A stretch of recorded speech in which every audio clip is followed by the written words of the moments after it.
Epektibo Senador Philip Salvador!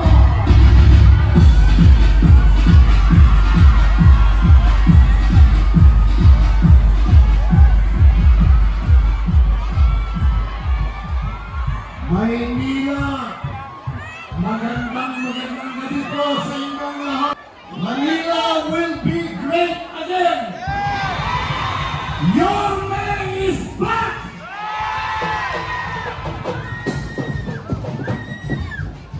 Tumatayo ho, malahibo ko ngayon. Kasi ho, kitang-kita ko at ramdam na ramdam ko ang mga nagmamahal kay Yorme!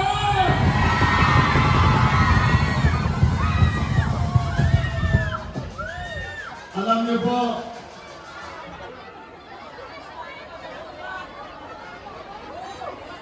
nakita ko po noong March 28 sa Davao, kaarawan ng dati nating Pangulong Rodrigo Roa Duterte. Nakita ko po ang mga nagmamahal sa kanya. Nakita ko rin po sa Medjona ang mga nagmamahal kay dating Pangulong Rodrigo Roa Duterte. Ngayon po, kitang-kita ko ang mga nagmamahal kay Yorme!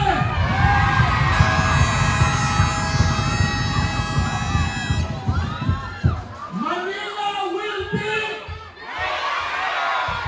Manila will be! Isa pa, Manila will be! Totoo po yan. Totoo po yan. Ako po blessed na nakarating dito ngayong gabi.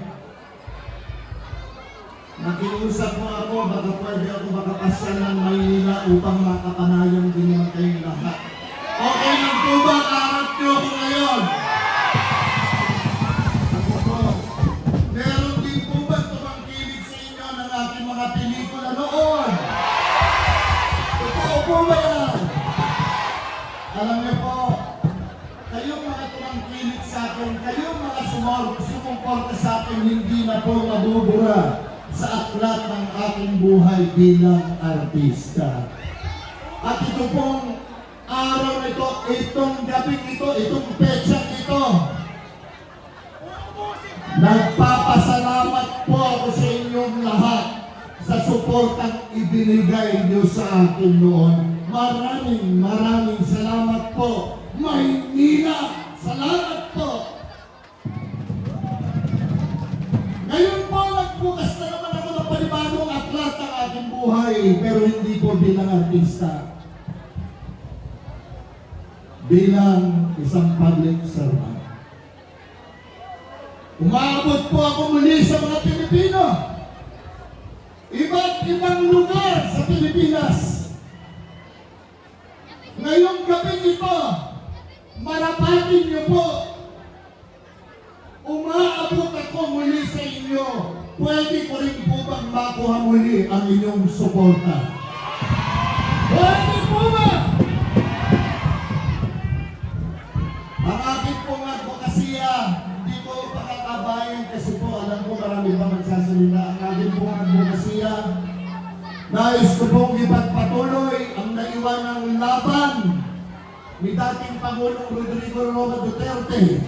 Ang labanan ng korupsyon, kriminalidad at ang salot na droga.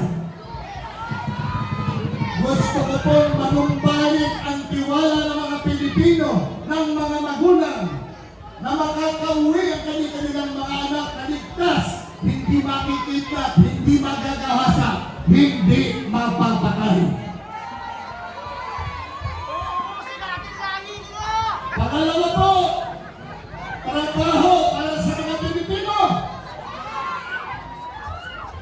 Kailangan po natin bigyan ng pansin ito. Kasi tignan niyo po paano kung may isang pamilya, mag-asawa, walang trabaho, tatlong mga anak. Pinag-uusapan nila sa gabi, pagtulog na ang kanilang mga anak, paano ang gagawin natin? Wala tayong parehong trabaho. Kailangan po magkaroon ng batas na matibay para po masiguro natin mabigyan ng trabaho ang mga Pilipino, lalo na po sa aspeto ng agrikultura, teknolohiya at ng infrastruktura upang mabigyan ng magandang kinabukasan ng mga manggagawang Pilipino. Gusto niyo po ba yun? Pangatlo po, edukasyon. Marami po natin sinasabi ang ating pag-asa ay ang ating mga kabataan. Totoo naman po yun. Pero paano na kung napakabayaan naman ang mga pangangailangan nila sa kanilang edukasyon, sa kanilang eskwela, sa premiado pong paaralan, ang tataas ng presyo ng mga libro, ng mga notebooks, lalo na po na matrikula. Sa pampublikong paaralan po, marami po tayong guro. Totoo po yan. Pero paano naman po mga class buildings nila? Mga silid-aralan nila. I'm talking about mas marami po sa probinsya. Sa probinsya po, 80 hanggang 90 estudyante nasa isang silid-aralan, nagsisiksikan. At kapag napagod na po yung iba na napapaupo na lamang po sa sahig. Yung mga iba, tinatapos na lang sa maghapon na nakatayo sila. Paano na po silang matututo kung ganito ang kanilang kalagayan?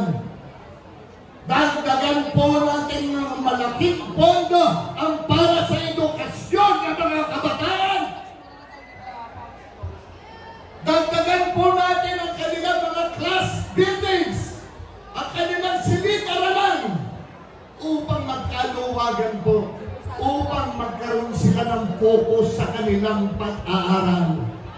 Maski na po sa premiadong paaralan, kailangan po ibaba ang presyo ng mga libro, ng mga notebook, ng iba pang mga gamit at pangangailangan nila para sa kanilang eskwela.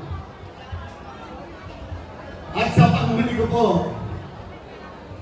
mga senior citizen, meron pong batas na kapag umabot ka ng 80, 90, 100, makakatanggap kayo. Hindi po ba? Mga senior, sumunod nga ako kayo.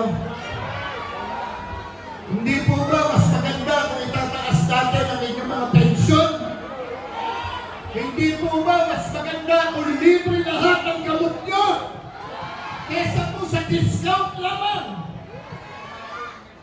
Seniors, ang unang-una pong mga kumausap sa akin na tumakbo pong senador at pinakiusap nila, huwag ko silang pabayaan.